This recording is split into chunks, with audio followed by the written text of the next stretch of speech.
na si Jasmine, sumasama raw ang bata sa kanya. Pero nabasag ang kanyang tiwala nang mabalitaan niyang bangungot na pala ang dinanas ni Jasmine sa second floor ng barangay hall. Paalala lang po, maselan ang mga susunod ninyong mapapanood.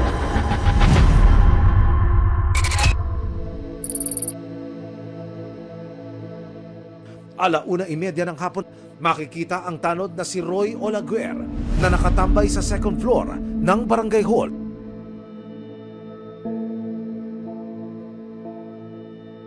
Palingalinga si Olaguer na tila nagmamasid kung may daraan na tao.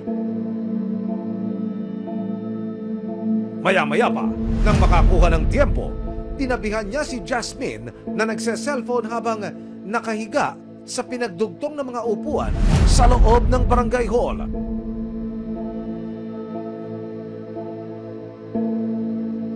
Ang tanod, sinimulang hawakan ng pang-itaas na damit ng bata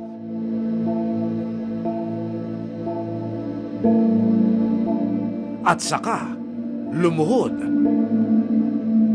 at yumuko sa maselang bahagi ng bata.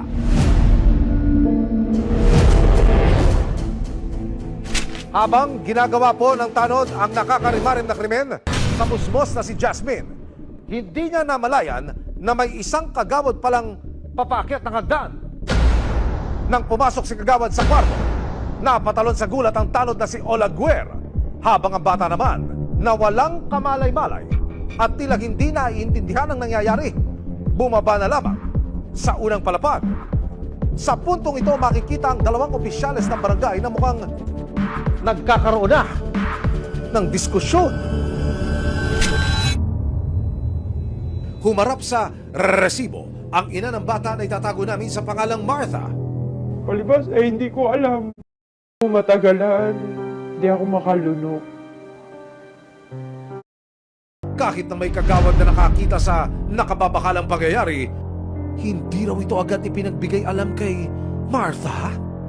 3 araw pa raw ang lumipas bago sinabi sa kanya ng barangay ang sinapit ng kanyang anak na si Jasmine. Noong October 3, anak siya. Ang sakit, humingi siya ng takin ng anak ko. May isang kagawad na nanindigan para sa anak ko. Kasi nung araw na yun, itinago nila. 2 lang yung tumulong sa akin para mag-review ng CCTV. Sa pagre-review ni Martha sa mga CCTV footage ng barangay, natuklasan niyang may nauna na palang ginawa ang tanod na si Olaguer kay Jasmine noong September 29. Sa kuha ng CCTV na ito, makikita si Jasmine na nakaupo sa may hagdan. Katabi niya si Olaguer na pinapanood siyang maglaro sa cellphone.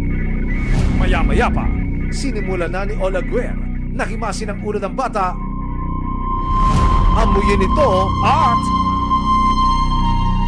ilang saglit pa, hinalikan ni Olaguer si Jasmine sa batok at saka ipinasok ang kamay sa sando ng bata. Hindi ko malaman kung ano yung gusto kong gawin.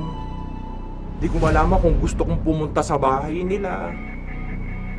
Parang gusto kong magbasag na hindi ko maintindihan. Puro galit na lang na walang magawa.